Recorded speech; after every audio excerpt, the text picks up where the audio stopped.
자, 3차시 강의는 한국의 국제정치 전략에 관한 내용입니다. 우리가 1차시에서는 북한 문제에 대해서 논의를 해봤고 2차시에는 한미 관계에 대한 논의를 해봤습니다. 한국이 국제정치 환경에서 대외 전략을 짜면서 이제 가장 중요한 이슈들이죠. 북한 문제에 대해서 어떻게 대응을 해야 되고 또 한미 동맹을 통해서 한미 관계를 발전시키면서 동북아 안보 환경에서 한국이 어떠한 국제정치 전략을 짜야 될 것인가를 논의할 필요가 있는데 이제 3차시에는 그런 논의들을 해보겠습니다. 자, 우선 사진 한 장을 보겠습니다. 여러분들이 이제 많이 보셨을 사진인데요. 이것이 이제 그 인공위성 사진으로 한반도를 비친 것이다라고 이제 볼 수가 있죠.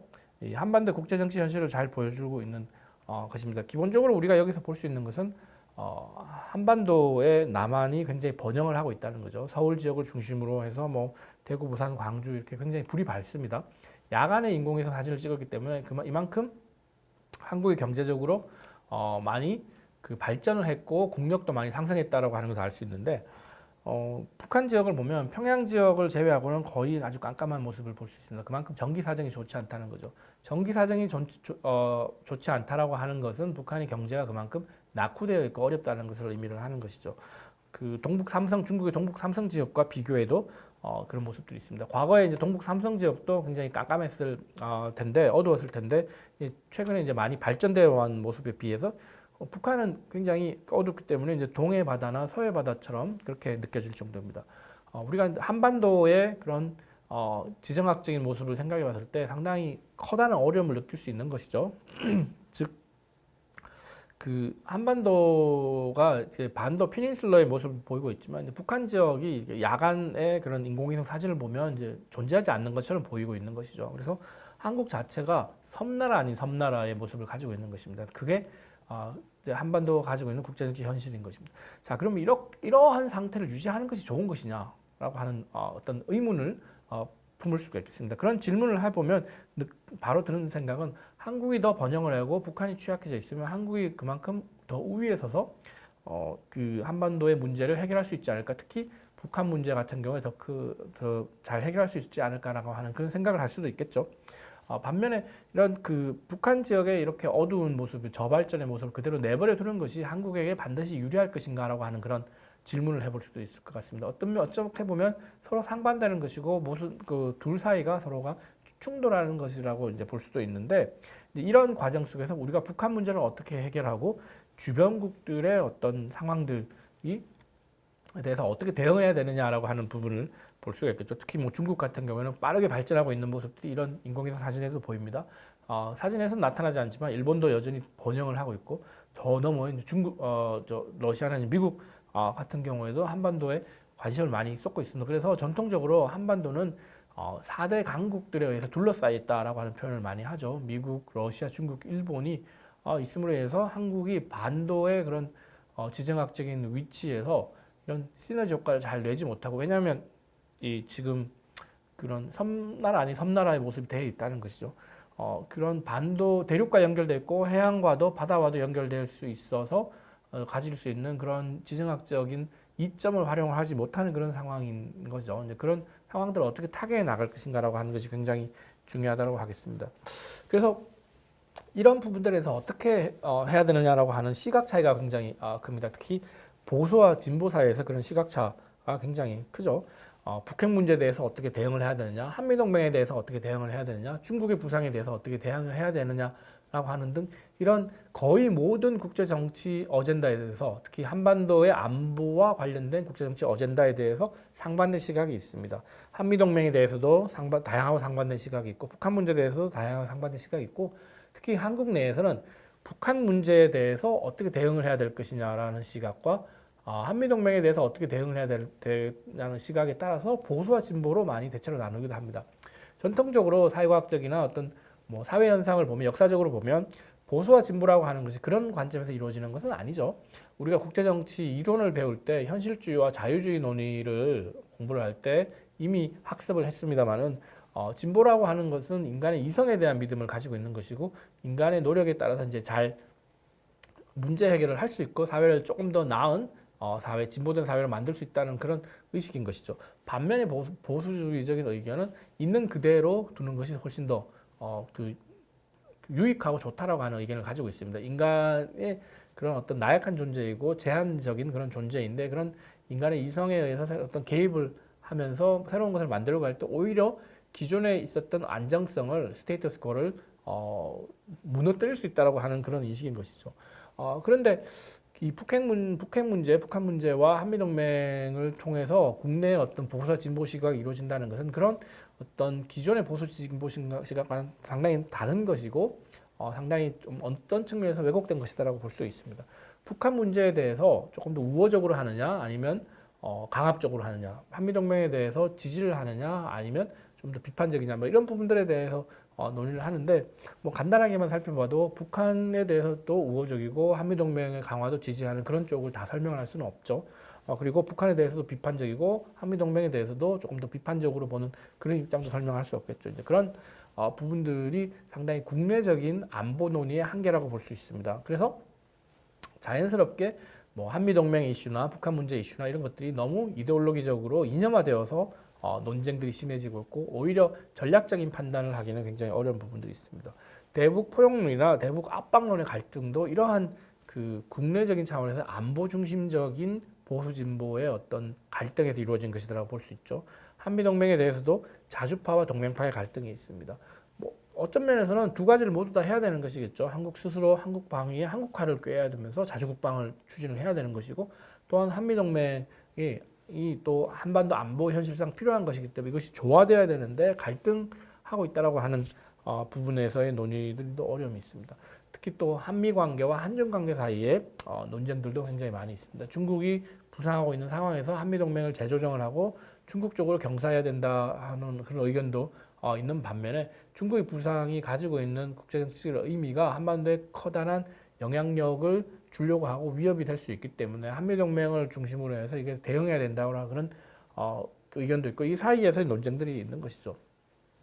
근데 이것이 기존에 논의하고 있던 그런 안보 중심적인 보수와 진보의 시각, 특히 그것은 북한 문제와 한미동맹에 대한 의견을 바탕으로 이루어진 측면들이 굉장히 강하기 때문에 상당히 조금 부족하고 왜곡된 측면들이 있다라고 하는 말씀을 드리면서 오히려 조금 더 현실적이고 오히려 합리적인 그런 균형된 그런 시각들이 필요하다고 하는 그런 의견이 또 상당히 많이 부상을 하고 있다라고 이렇게 볼 수가 있겠습니다. 그래서 이런 단순한 이분법적인 그런 논쟁을 떠나서 우리가 한미 관계의 그런 이슈와 북한 문제의 이슈 그리고 동북아 평화 질서를 하는 한국의 국제적 전략의 이슈들을 좀 살펴볼 필요가 있겠습니다. 아까도 말씀드렸지만 그 한미동맹이 재조정되는 것은 2000년대 이후에 미국 스스로의 그런 필요성에 의한 것도 있습니다. 물론 우리의 한국의 국내적인 필요성이나 어떤 자주성, 정서적인 측면도 고려를 해야 될 필요가 있지만 그런 2000년대나 2010년 이후에 이제 새로운 변화를 반영하는 그런 모습도 있다는 걸 인식을 해야 됩니다. 따라서 단순히 동맹 자체도 냉정적인 동맹을 유지를 하려고 노력하는 것도 사실은 미국 쪽에서 지지를 받기 어렵고 현실적으로 불가능한 것이죠. 반면에 글로벌 안보 환경과 한반도 안보 환경 속에서 한미동맹의 중요성을 강조를 해야 되는데 오히려 그냥 정서적이나 민족적인 어떤 감정 때문에 한미동맹 자체의 폐기를 논의한다든가 이제 큰 변화를 꾀하려고 하는 노력도 상당한 그런 그 비판을 받을 수 있다는 걸 인식을 할 필요가 있습니다. 북한 문제 역시 마찬가지입니다. 북한 체제가 독재 국가이고 이것을 이제 바꿔야 된다라고 하는 인식이 어떤 정당성을 가질 수는 있겠지만 현실적으로 북한이 여전히 유지되고 있고 체제가 안정성을 가지고 있기 때문에 그러한 북한 체제의 안정성을 인식한 그 전제 하에서 우리가 대북 정책을 어떻게 취해야 될 것인가를 논의를 해야 되겠죠. 우리가 이전에 대북 정책에 대한 논의를 할 때 뭐 포용 정책의 한계와 그 압박 정책 한계를 동시에 논의한 적이 있습니다. 북한에 대한 북한 체제에 대한 현실적인 어떤 인식을 하는 것이 필요하지만 또 한 그런 북한 체제가 존재하고 있다는 현실 속에서 어떤 정책을 취하면서 북한의 행동 변화를 이끌어 나갈 것인가.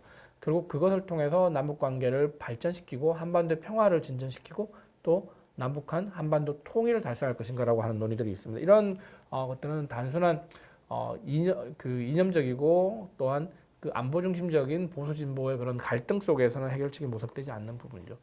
한반도 문제만 있는 것이 아니라 동북아 자체의 문제도 있죠. 한중 관계, 한일 관계의 문제도 있지만 또한 더 나아가서 동남아시아까지 포함한 동아시아 전체에서 어떤 다자 안보 질서를 만들 것인가 뭐 이런 부분들에 대한 논의들도 상당히 필요합니다. 그 부분에 대해서 이제 상당한 유럽과 비교하면서 상당한 낙관론도 있고 비관론도 존재하지만 한국이 중견 국가로서 어떠한 역할을 할 것인가, 그리고 강대국들이 취할 수 있는 그런 정책들과는 다르지만 중견국으로서 이 새로운 어떤 다자적인 제도를 만들고 그 속에서 한국이 규범을 만들어 나가는 어떤 국가로서 적극적인 역할을 할 수 있을까, 이런 부분들에 대한 논의가 최근에 많이 진전이 되고 있습니다. 특히 미들 파워, 중견 국가로서 한국이 공공 외교를 강화하고 또 이를 통해서 한국의 국력을 신장하고 한국의 영향력을 조금 더 넓히려고 하는 모습이 필요하다는 거죠. 그것은 강대국들이 하는 방식과 힘을 위주로 하면서 하는 방식과는 좀 다르게, 특히 하드 파워를 위주로 하는 것과 다르게, 하드 파워도 물론 중요하지만 그것과는 조금 다르게 소프트 파워를 강화하는 그런 노력들이 굉장히 필요하고, 그 과정에서 군사력 강화나 경제력 강화뿐만 아니라 이런 그 외교력을 강화하고 한국의 매력을 증진시키는 그런 모습들이 필요하다라고 하는 말씀을 이전에 드린 적이 있죠. 문화와 국제관계를 논의를 할 때 그런 부분들에 대한 논의들을 이제 적극적으로 해 나갔던 것 같습니다. 한반도 안보 환경의 변화를 살펴보면 이러한 논의들이 보다 이제 구체적으로 드러날 수가 있을 것 같습니다. 특히 지정학적인 세계 질서의 변화가 있었다라고 하는 것을 인식을 해야 되는 거죠. 이 세계 질서는 이제 더 이상 냉전 시대가 아닙니다. 따라서 북한 문제도 냉전적으로 대할 수 없고, 한미 동맹의 문제도 냉전적으로 대할 수 없고, 동북아 안보 환경도 냉전적인 질서로 대할 수 없습니다. 냉전이 종식된 지가 이제 벌써 그 30년이 더 지난 그런 상황입니다. 1980년대 말 90년대 초반에 냉전이 종식되고 난 다음에 새로운 질서가 도래했는데, 한반도는 여전히 분단이 있고 냉전적인 질서가 존재하기는 하지만 글로벌 질서와의 어떤 그런 갭으로 인해서 차이가 발생함으로 인해서 생겨날 수 있는 여러 가지 문제들이 있기 때문에 이런 부분들을 잘 인식을 해야 되는 것이죠. 기본적으로 미국이 냉전 종식 이후에 유일한 세계 초강대국으로서 가지고 있었던 단격 시대는 이제 거의 끝났다고 이렇게 볼 수가 있습니다. 미국 자체가 취약해졌다, 상대적으로 쇠퇴한 측면도 있지만, 그것보다는 미국이 어느 정도 국력을 유지하더라도 나머지 국가들이 이제 많이 발전을 하면서 진짜 그 성장을 한 것이죠. 중국이 부상을 하고 유럽 연합 국가들도 더 그 통합의 과정 속에서 더 힘을 모으게 되고, 중견국의 역할들도 더 많이 커진 것이죠. 이런 모습들이 세계 질서를 지정학적으로 상당히 바꾸고 있다라고 하는 인식을 할 필요가 있습니다. 냉전 시대의 이데올로기적인 경쟁이나 그 강대국들의 초강대국들의 그런 그 세력 경쟁과는 다른 그러한 지정학적인 변화들이 나타나고 있다라고 하는 것을 우리가 이해할 필요가 있고요. 특히 동북아에서 중국의 영향력이 상승을 하면서 미중 관계 패턴이 변화하고 있다라고 하는 걸 인식할 필요가 있습니다. 특히 글로벌한 레벨에서 보면 미국과 중국의 국력 격차는 여전히 굉장히 크다고 볼 수가 있죠. 미국의 국방비는 중국의 몇 배에 여전히 있고, 또 그동안 국방비에 축적시켜 놓은 것들이 훨씬 더 차이가 있다라고 하는 말씀을 이전에 드렸습니다. 경제적인 관점에서 볼 때도 중국의 GDP는 미국의 한 3분의 2 정도이고, 물론 현재와 같은 상황으로 그런 지속적으로 중국 경제가 발전한다고 해도 한 2030년 정도 돼야지 이제 중국이 미국을 GDP로 능가할 수 있다라고 하는 그런 통계 보고도 있습니다. 물론 그렇지만 그동안 미국이 가져왔던 글로벌 리더십이라고 하는 측면을 또 중국이 따라오지 못하는 측면들이 있습니다. 하지만 그런 글로벌 레벨에서의 보이는 미중 관계와 동북아시아에서 보이는 미중 관계, 한반도에서 보이는 미중 관계가 조금 다르다는 거죠. 국방력 하나만 예를 들어도 미국은 전 세계에 국방력을 투자하고 있죠. 한반도나 동북아시아뿐만 아니라 남아메리카, 그리고 중동 지역, 아프리카, 유럽 지역에 다 투자를 하고 있는 반면에 중국의 국방력은 이제 동아시아에 집중을 하면서 전 세계에 이제 확대되고 있는 측면이죠. 따라서 동아시아적인 관점에서만 본다면 상당히 중국의 부상이라고 하는 것이 상당히 다르게 그 글로벌 레벨과 비교해서는 상당히 조금 더 다르게 더 강하게 느껴지는 것이죠. 그것이 이제 동아시아적인 측면에서 보았을 때의 지정학적인 변화라고 볼 수가 있습니다. 그래서 이제 한반도에서는 중국 변수가 더 크게 보이는 그런 측면이 있죠. 그러면 이제 이러한 미중 관계의 변화, 미중의 갈등, 무역 분쟁, 혹은 그 국력 경쟁, 세력 경쟁 이런 것들이 발전을 하게 되면 한미 동맹에도 당연히 영향을 미치게 되겠죠. 한국이 가지고 있는 기본적인 대외 정책이 한미 동맹을 발전시키고 한중 관계를 동시에 또 발전시키자고 하는 그런 전략이 큰 타격을 받을 수도 있는 것입니다. 아직까지는 그렇지는 않지만 이것이 점점 더 심화될 수 있는 과정들이 있죠. 그래서 최근에 과거에 그 그리스의 아테네와 스파르타 사이에서의 투키디데스 전쟁을 이제 빗대어서 미중 관계가 어느 정도 전쟁 가능성이 있을 것인가, 그 전쟁을 피하기 위해서는 어떻게 해야 될 것인가에 대한 어떤 국제적인 논의가 굉장히 많이 있었는데요. 만약에 미중 사이에 그런 어떤 군사적 위기 상황이 발생할 경우에 한국은 어떻게 할 것인가, 이것 역시 한국이 국제 정치 전략을 짜면서 굉장히 중요한 부분이라고 할 수 있습니다. 만약 미중 관계가 그렇게 평화롭지 못하고 갈등 관계에 있을 때 북한 문제는 어떻게 할 것인가. 잘 알려졌다시피 북한에 대해서 핵실험과 미사일 실험에 대해서 중국 역시 이 부분에 대해서 이제 많은 불만을 가지고 있고 유엔의 국제사회 제재에 동참을 했었죠. 특히 북한이 핵 능력을 많이 발전시켜 나가자 중국이 또 제재에 적극적으로 참여하면서 북한의 그런 어떤 그 군사적인 도발과 핵 능력을 억제하려고 노력을 많이 했습니다. 그 반면에 또한 중국의 대외 정책의 관점에 특히 미국과의 관계를 설정하는 과정에서 한반도에서 중국의 우호적인 북한이라고 하는 국가가 있는 것이 이제 도움이 된다고 하는 인식이 있습니다. 과거에 한국 전쟁 당시에 뭐 순망치 안의 그런 논리로서 이런 것들을 인식을 하기도 했었죠. 특히 그러니까 북한은 중국의 전략적인 부담이 되기도 하지만 또 전략적인 자산의 관점에서 볼 수도 있다는 하는 것이죠. 그만큼 한국이 보는 북한 문제, 미국이 보는 북한 문제와 중국이 보는 북한 문제가 다른 상황에서 이 북한 문제를 어떻게 볼 것이냐. 미중 관계가 악화되는 경우에는 북한 문제에 대해서 이 상당히 또 해결하기 어려운 그런 상황들이 있는 것이죠. 또 특히 북한 역시 그러한 국제 정치의 동아시아의 지정학적인 그런 질서 변화를 염두에 두고 그 틈새를 공략하고자 하는 그런 노력들을 하겠죠. 특히 미국과 협상을 하면서도 중국 및 러시아와의 관계를 진전시켜서 미국에 대한 견제를 하려고 노력을 하고 있고 또 미국과의 협상을 통해서 중국, 러시아 강대국들을 견제하려고 하는 노력을 하고 있죠.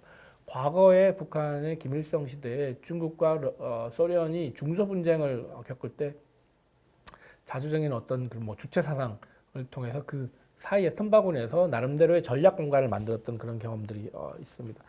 그런 모습들을 우리가 다 고려를 해야 된다는 것이죠. 단순히 냉전적인 사고의 바탕을 둔 어떤 보수와 진보적인 논의라든가 아니면 한미동맹, 북핵 문제, 북한 문제에 대한 논의를 통해서는 이런 것들이 다 논의되기 부족한 것이죠. 더 나아가서 동북아의 다자적인 협조 체제를 노력하는 데 있어서는 이런 뭐 보수 진보에 대한 어떤 갈등들을 반드시 넘어서야 되는 그런 부분들이 있죠. 조금 더 국제 정치적인 글로벌한 시각을 가질 필요가 있고 그것을 한반도에 적용시키고 또 국제 정세의 지정학적인 변화를 인식하는 그런 정보도 상당히 많이 필요하겠죠. 그런 모습들을 잘 고려를 하는 것이 우리의 대외 전략을 짜는데 굉장히 중요하다라고 이렇게 볼 수가 있겠습니다. 자, 그렇게 위해서 동북아 국가들의 대외 전략을 대체적으로 좀 살펴보겠습니다. 자, 미국은 지구적 패권을 공고하려고 하죠. 이제 과거에 이제 미국이 단극 시대 가지고 있던 것이 패권이냐 아니냐라는 논란이 있지만 미국이 최소한 그런 그 주도적인 리더십을 가지고 세계 질서를 운용을 하고 때로는 통제하고 리드하려고 하는 노력들이 있는데 최근에 이제 중국이 부상을 하면서 그 부분에 대한 경계를 많이 하게 되죠. 특히 그래서 앞으로는 미중 간의 이러한 세력 경쟁의 모습들이 크게 진전될 가능성이 진행될 가능성이 있습니다. 이 사이에서 미국은 한미동맹과 미일동맹을 동아시아에서는 한미동맹과 미일동맹을 바탕으로 해서 지역동맹으로 강화하려고 하는 노력들이 있습니다. 이 과정에서 이제 한국이 어떤 선택을 할 것이냐라고 하는 것이 이제 중요한 모습들이겠죠. 중국은 이제 화평 부상을 논의를 하면서도 조금 더 그 시진핑 시대 이후에는 적극적인 대외 정책을 구사하고 있습니다. 이제 중국이 어느 정도 세력이 성장을 했으니까 이제 그런 부분에서 그보다 중국의 이익을 국익을 증진시키고자 하는 노력을 하는 것이죠. 미국과는 신형 대국 관계를 주장을 했습니다. 자, 태평양은 굉장히 넓어서 미국과 중국이라는 두 강대국을 모두 다 품을 수 있다. 그 말은 기존의 태평양을 미국이 독점하고 있었는데 이제 중국도 태평양 지역으로 진출을 하면서 미국과 함께 하겠다라는 거죠. 좋은 의미에서는 미국과 협력 관계를 구사하고 그것이 불가능한 것이 아니다라고 하는 의미로서 해석될 수 있는데 뭐 다른 의미로서는 중국이 영향력을 그만큼 확대한다는 것이고 미국이 그런 과정에서 중국과 이제 갈등 관계를 가질 수가 있다는 것이죠. 자, 중국 서쪽으로는 1대1로 정책을 펼치고 있죠. 그러니까 미국이 주도하고 있던 어떤 그 해양의 어떤 그 유조선이 이제 석유 공급의 라인을 이제 중국이 그거 많이 상당히 의존하고 있었는데 이제 미국의 영향을 하에 있게 되니까 중국이 나름대로 부담이 되는 것이죠. 따라서 과거의 실크로드 그런 경험을 바탕으로 해가지고 또 중국이 서쪽 지역으로 확산하면서 서쪽 지역의 인프라를 개발하면서 중국의 영향력을 확대하려고 하는 모습들이 있습니다. 특히 중동 지역에서의 석유 수송을 조금 더 원활하게 하려고 하는 바닷길과 그다음에 육지길을 건설하고 또 그 길을 통해서 중국이 그 지역의 인프라를 개발하면서 중국의 영향력을 확대를 하면서 국제 정치적으로 중국이 조금 더 부상하려고 하는 그런 노력들이 있습니다. 결국 동아시아에서 미국을 밀어내고 중국의 영향력을 확대하고 과거의 어떤 중국의 영화를 되찾으려고 하는 노력들이 있다고 볼 수 있습니다. 그 중국은 바로 한반도 옆에 있기 때문에 이러한 중국의 정책들이 한반도에 미치는 영향이 굉장히 클 수밖에 없겠죠. 이제 그런 관점에서 우리가 이 중국의 대외 정책을 적극적으로 잘 살펴보고 분석을 해볼 필요가 있겠죠. 반면에 일본은 보통 국가화 노력을 하고 있습니다. 일본은 헌법 구조의 평화 헌법 구조에 의해서 그 전쟁이라고 하는 것을 또 대외 정책의 수단으로 하는 것을 포기를 했지만 최근에는 그런 모습들이 상당히 많이 변화되고 있습니다. 물론 보통 국가가 된다는 것 자체가 문제는 아니지만 과거에 일본 제국주의와 침략적인 어떤 식민주의의 그 경험이 있고 그런 것들을 완전히 해소하지 못한 상황이기 때문에 일본이 이처럼 영향력을 확대하려고 하는 노력에 대해서 주변국들의 의심이 굉장히 많은 것이죠. 군사적으로도 그것을 확대하려고 정치 외교적으로도 확대하려고 하는 노력이 강한데 미국은 오히려 이제 일본의 이런 노력들을 서포트하고 있습니다. 왜냐하면 중국의 부상에 대해서 지역적으로 일본이 그것을 견제하고자 하는 노력을 하고 있고 특히 미일 동맹을 중심으로 해서 중국의 부상을 견제하고자 하는 노력이 있는데 일본이 그만큼 적극적으로 대외 정책을 확대를 하면 미국이 그만큼 부담이 줄어들겠죠. 일본이 이런 것을 잘 알고 미일 중심주의 적인 관점에서 그 미일 동맹에 포커스를 두면서 이런 대외 정책을 보다 적극적으로 보이고 있다는 거죠. 이것이 한국에는 상당히 부담이 될 수도 있습니다. 한미 동맹과 미일 동맹을 통해서 이제 미국의 그 동북아 동맹 전략이 이루어져 있다는 점을 감안을 하면 일본이 이제 미국과 그 협력하에서 보다 적극적인 대외 정책을 펼치면 그거 일본의 대외적인 정책 자체가 한국에 부담이 되기도 하고 또 과거사 문제되고 완전히 해소되지 않은 상황에서 일본의 어떤 의도에 대한 의심도 강화되는데 반면에 이제 한미 동맹이 또 한 주축이기 때문에 또 협력 관계를 유지해야 되는 그런 그 충돌이 있는 것이죠. 결국 일본의 어떤 그런 대외적인 영향력 확대와 그런 행동의 그런 확산의 부분에 대해서 상당히 좀 고민을 많이 하게 되는 그런 부분인 것 같습니다.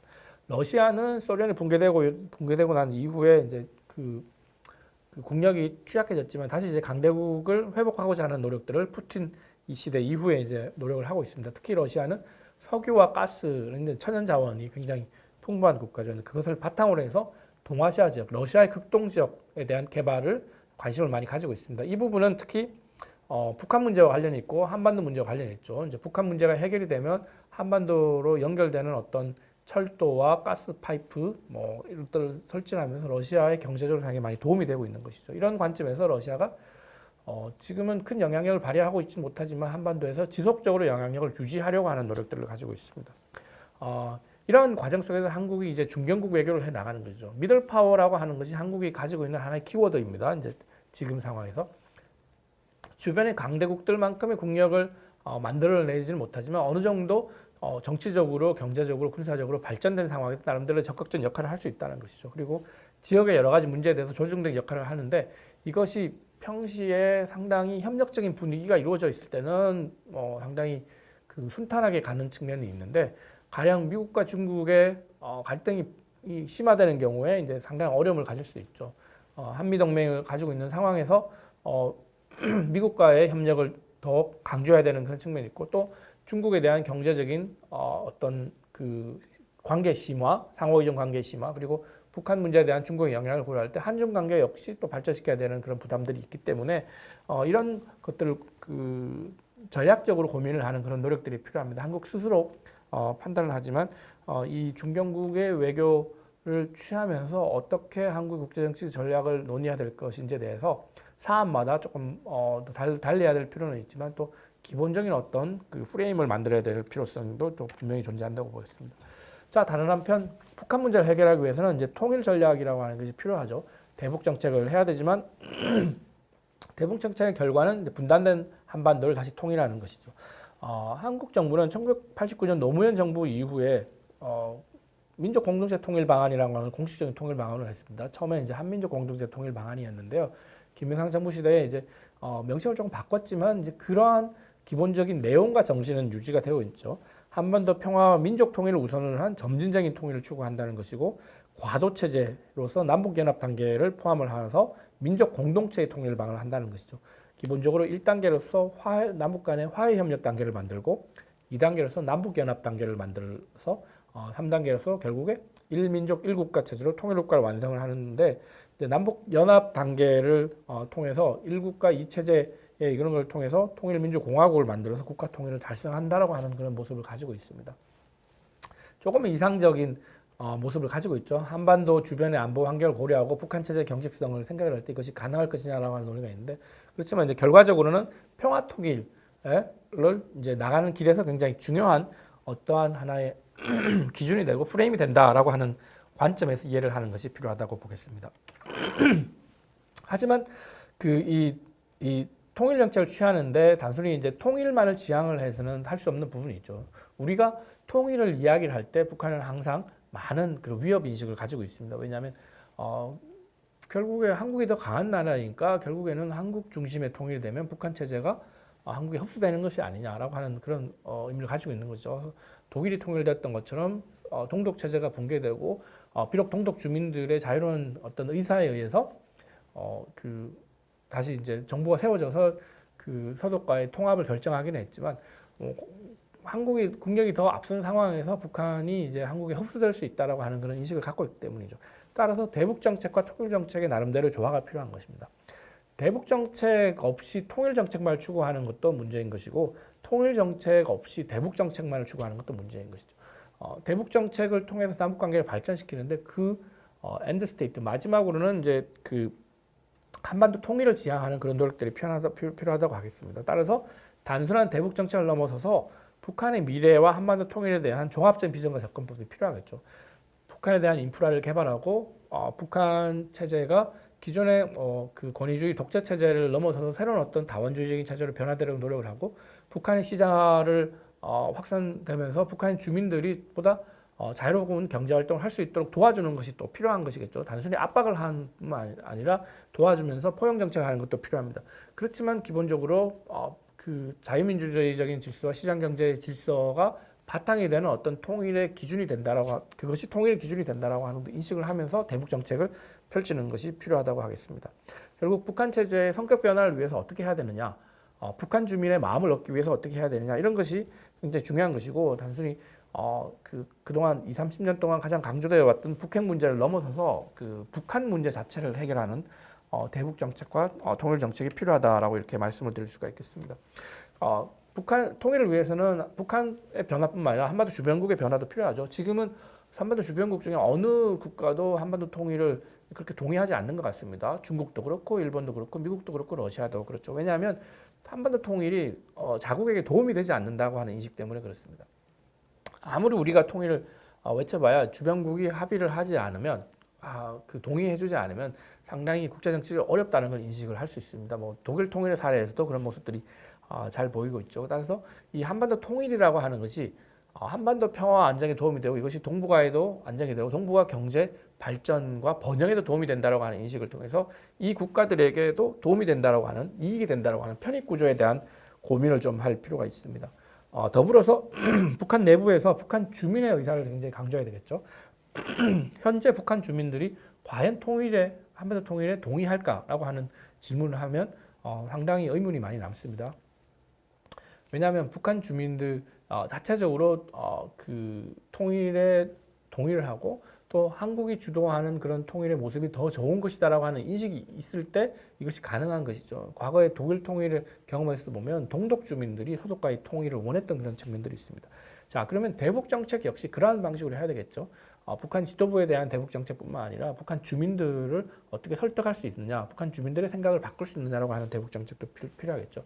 그런 어떤 민주주의적인 방식에 의해서 결국에는 한반도 통일이 이루어질 것이라는 생각을 하면 북한 주민들의 의식도 중요하고 남한 주민들과 어떻게 조화할 수 있을까라고 하는 그런 것이 필요하다는 것이죠. 그런 것을 바탕을 통해서 이 그 통일을 위해서 노력하는 것이 필요하고 그 과정에서 이제 북한 주민에 대해서도 소위 그 공공외교의 그런 어떤 모습들을 좀 적용을 하면서 우리가 적극적으로 노력할 필요가 있다 이렇게 볼 수 있겠습니다. 자, 이처럼 한반도 국제정치에 대한 다양한 논의들을 했고요. 특히 북한 문제나 한미동맹에 관련된 부분들에 대한 논의를 통해서 우리가 어떻게 한국의 국제정치 전략을 짜갈 것인가라는 논의를 마지막으로 해봤습니다. 국제관계를 공부하는 것이 다양한 목적이 있지만 결국에는 한국이 취해야 될 대외 전략, 국제정치 전략의 모습을 논의한다고 하면 이 마지막 시간에 우리가 논의했던 것이 가장 중요한 것이다라고 볼 수도 있겠죠.